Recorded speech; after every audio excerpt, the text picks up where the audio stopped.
Student, मैं उपासना शर्मा अपनी नई वीडियो के साथ। जैसा कि हम शब्द और पद वाला चैप्टर पढ़ रहे थे, मैंने शब्द की आपको जानकारी दे दी। आज हम जानेंगे पद, जो आपका महत्वपूर्ण भाग है, जो आपका क्लास 10th का है और आएगा, जिसको जानना आपके लिए बहुत आवश्यक है।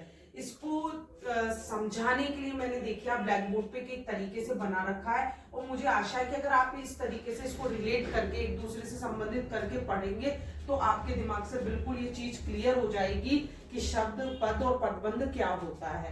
तो उसके लिए हम चलते हैं। आप देखेंगे मैंने लिख रखा है शब्द, पद और पदबंध। मैंने पहला शब्द ले लिया है जैसे नदी।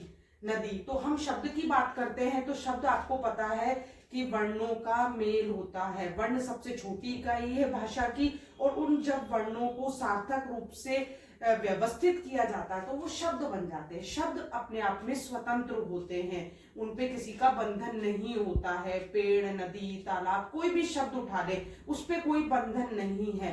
पर जब हम इसी शब्द को किसी बंधन में बांधते हैं, वाक्य में प्रयुक्त करते हैं, उसके साथ संज्ञा, सर्वनाम, कर्ता, विशेषण, अव्यय ऐसे उसमें बन जाता है, तो वह पद बन जाता है। तो आप यहां समझेंगे कि जब शब्दों का वाक्य में प्रयोग किया जाता है, उन्हें संज्ञा, सर्वनाम, विशेषण, क्रिया और अव्यय के बंधन में जब वो बंध जाते हैं तो वह पद बन जाते हैं।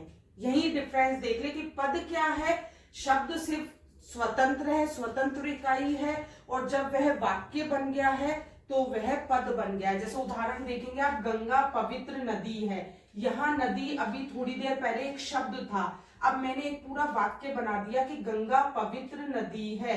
हमने इसको संज्ञा, ये संज्ञा बन गई, ये विशेषण बन गया है।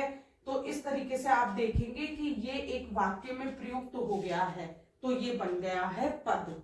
अब उसके बाद हम कहेंगे कि पदबंध किसे कहते हैं, तो जब यही पद, यही जो पद है, ये एक से ज्यादा अगर हो जाते हैं तो ये पदबंध बन जाता है। अभी हमने सिर्फ शब्द को एक वाक्य में प्रयुक्त किया था, एक पद में लिया था। अब यहां देखेंगे कि आप कई पद हो गए। गंगा नदी बहती चली आ रही है, आपका संज्ञा हो गया आपका, और ये आपकी क्रिया हो गई है। तो इस तरीके से देखा कि इसमें और कई पद प्रयुक्त हो गए हैं। जब वाक्य में एक से अधिक पद प्रयुक्त हो जाते हैं तो वह पदबंध बन जाता है। एक और उदाहरण देखिए, जैसे राम है। राम यहाँ पे स्वतंत्र शब्द है, यहाँ मैंने इसका पद बना दिया राम गिर गया। आपका राम कर्ता हो गया है, इसको आप कर्ता भी कह सकते हो। गिर गया है, ये गिर गया इसका कर्म हो गया है, यहाँ इसको मैंने पद में बांध दिया। राम स्वतंत्र नहीं रहा है, ये एक पद में बंध गया है। अब अगर हम इसका पदबंध, तो पड़ोस में रहने वाला राम गिर गया है। पड़ोस में रहने वाला राम, इसमें हमने और पद ले लिए, पड़ोस में रहने वाला राम गिर गया है। तो एक से अधिक पद जब सम्मिलित हो गए तो वो आपका पदबंध बन गया है। फिर एक और उदाहरण देखिए, जैसे ये लड़का, वह लड़का है, ये सर्वनाम आपका लड़का है, संज्ञा आपका जातिवाचक संज्ञा।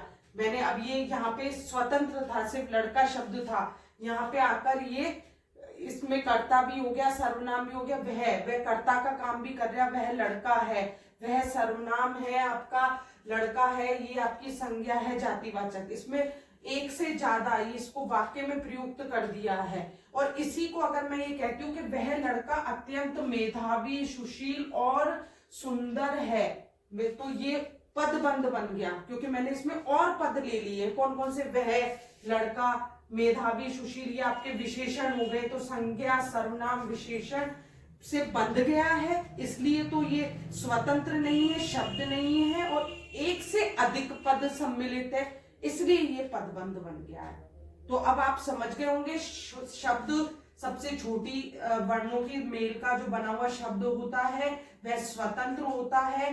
पद आपका जब वाक्य में प्रयुक्त हो जाता है तो वह पद बन जाता है, और जब ऐसे ही कई पद मिल जाते हैं तो आपका पदबंध हो जाता है।